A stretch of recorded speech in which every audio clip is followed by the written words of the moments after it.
வணக்கம் நண்பர்களே, நான் உங்கள் பெரியசாமி ஜோதிடர். நம்ம தொடர்ந்து அற்புதமான பதிவுகள்லாம் பார்த்துட்டு வந்துட்டுருக்கோம். இப்போ என்ன மாதிரியான பதிவு பார்த்துட்ருக்கோம் அப்படின்னு பார்த்தீங்கன்னா, காரகத்துவங்கள். ஒவ்வொரு பாவகத்துக்கும் உண்டான காரகத்துவங்கள். சரிங்களா? அந்த பாவகம் எ இப்போ எக்ஸாம்பிள் சொல்ல போனோம்னா, இப்போ லக்னம் என்றால் லக்னம் எதை எதை குறிக்கும்? அதே மாதிரி இப்போ பார்க்குறது 12ஆம் பாவம். இது மிக மிக முக்கியமான ஸ்தானமும் 12ஆம் ஸ்தானம் தான். சரிங்களா? கடைசி காலகட்ட இறப்பு கணிக்கக்கூடிய ஸ்தானமாகவும் 12ஆம் ஸ்தானம் வரும். சரிங்களா?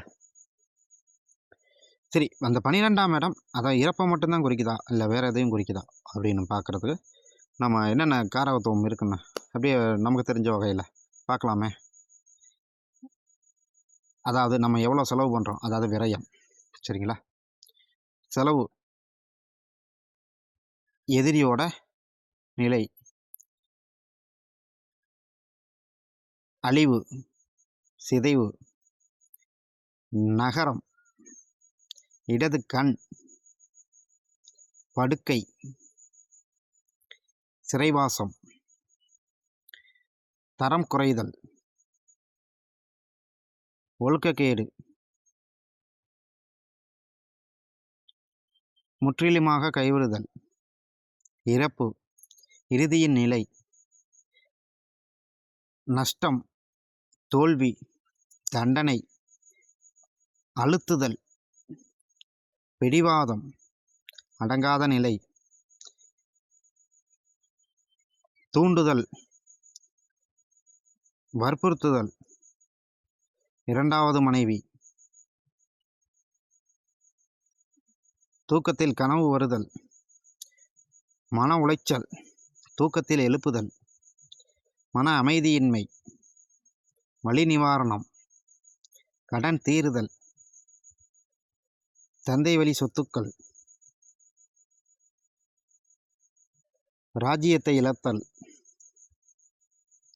வேற்றிடம் மாறி செல்லுதல், தந்தைக்கு பார்வை, புதையல், பெருந்தனம், காயம், வெட்டுக்காயம், பாதகங்கள், நம்பிக்கை துரோகம்,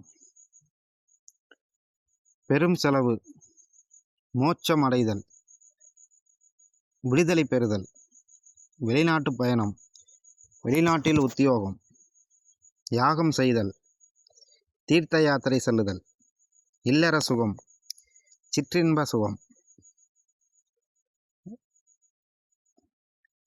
மனிதநேயம், தர்ம சிந்தனை, கண் பாதிப்பு, செரிமான கோளாறு,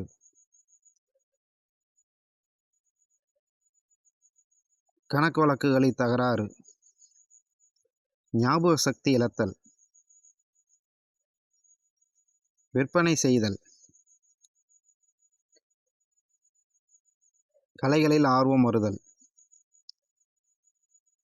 வெளிநாட்டு திருமணம் செய்தல், ஊரை விட்டு ஓடுதல்,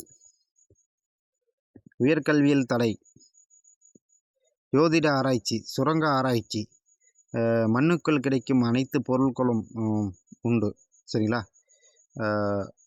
தாய்மாமன் வழி மனைவி,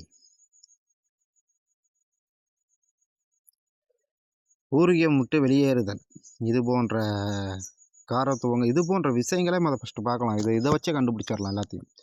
சரிங்களா? ஓகே, நன்றி நேயர்களே. அடுத்த ஒரு அற்புதமான பதிவில் நம்ம பார்க்கலாம்.